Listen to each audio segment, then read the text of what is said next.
Hello welcome back to नास creation. आप लोगों को बहुत बहुत स्वागत है और एक वीडियो में। आज मैं सऊदी आने के बाद में मुझे एक मेरा बांग्लादेश की ब्रदर से मुलाकात हुआ है। अल्हम्दुलिल्लाह बहुत अच्छे इंसान है और थोड़ा बंगाली में बात करेंगे।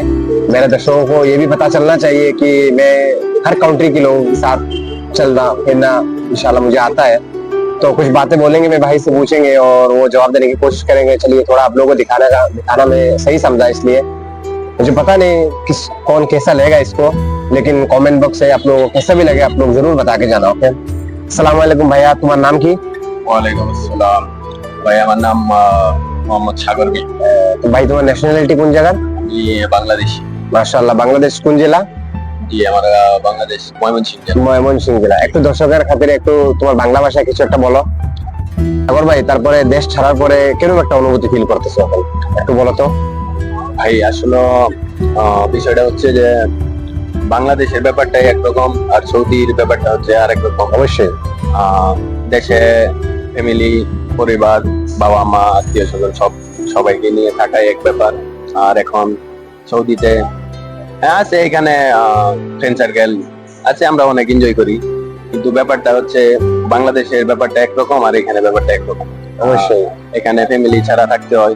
আসলে প্রবাসীদের আসলে কোনো উৎসব আমাদের বলতে কিছু নাই, মানে কিছু নাই, ফুর্তি আমোদ বলে এরকম কোনো আমরা স্পেশালি কোনো মানে ঘরে যেটা আমরা স্পেশালি মানে একটু মানে প্যাম্পারিং পাইতাম, যেটা মানে আদর যত্ন যেটা পাইতাম, মানে টোটালি এটার থেকে মানে আমরা কিছু আর কি আমাদের ভিতরে কাজ করে না।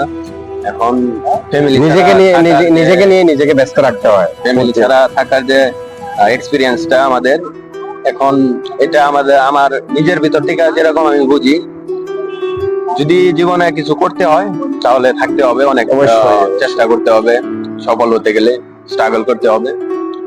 আমার যে স্বপ্ন আছে ওটা পূরণ করতে গেলে অনেক স্ট্রাগল করতে হবে। অবশ্যই স্বপ্ন পূরণের জন্য স্ট্রাগল সবকিছুই ইনশাআল্লাহ। তো দর্শকেরা আপনারা একটু বুঝতে পারলেন প্রবাসীদের জীবনটা মানে কিরকম একটা মানে একটা দেখার মতো, মানে দেশের থেকে যে যারা মানে ভিউ করে মানে দেখে আর কি, যে অন্যরকম একটা টাকা পয়সা হয়তো ফুর্তি আমোদ ঝাঁকজমক একটু দেখায়, কিন্তু বাস্তবতা টোটালি অন্যরকম। বাস্তবতা একদম টোটালি অন্যরকম। আপনারা যেরকম ভাবেন কিছু না এরকম। একজন বাংলাদেশি ভাই আমার সাথে খুবই মন মানসিকতা ভালো, জিনিসগুলা তুলে ধরার ট্রাই করছে ভিডিওতে।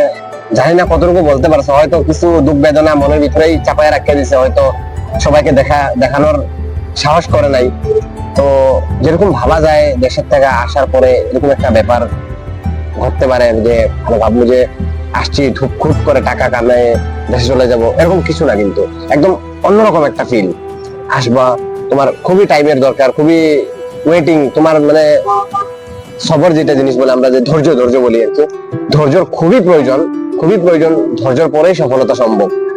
তো এতটুকু আজকে, তারপরে ইনশাআল্লাহ অন্য কোনো দিন আরেকটা ভিডিওতে আপনাদের দোয়া আশীর্বাদে আসবো। আমরা এখন বিদায় নিলাম, খুশ থাকবেন, আল্লাহ হাফিজ।